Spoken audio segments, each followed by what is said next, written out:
I will say, John, sir, your character and your dynamic between your character and Ben was a lot of that comedy. What was that like for you? And when did they tell you that this was going to be much more of an odd couple, brotherly love, but also sort of like antagonistic sort of version the second time around? I don't know that I was ever really told that. I don't know that. Look, it was Bait it, and switch. Yeah, a little bit. I was like, what? Look, Bill's writing is so unbelievably strong, and I think Gavin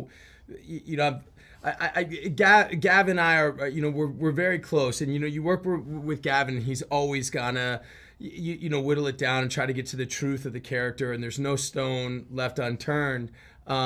It was a real thrill for me to get back, and I think with Ben, it's just it just kind of happened that way. I mean, it's there, but there was.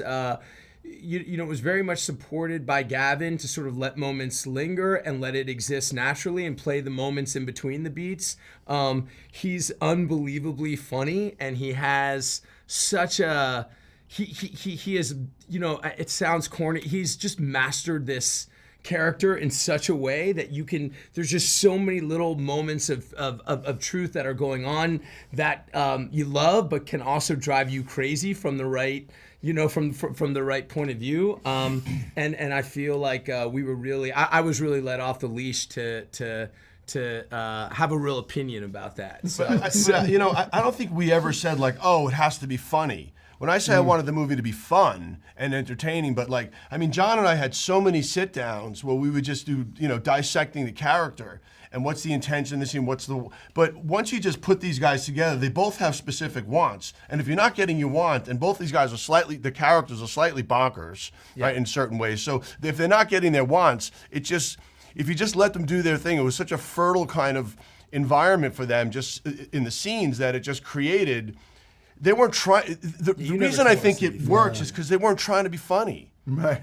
No one was trying to be funny. They were so ingrained in their characters, and they had very specific wants. And if you're not getting that, it's like banging your head against the wall. And it just also John took pleasure in torturing him. And that's so that was really Oh my God. just funny. And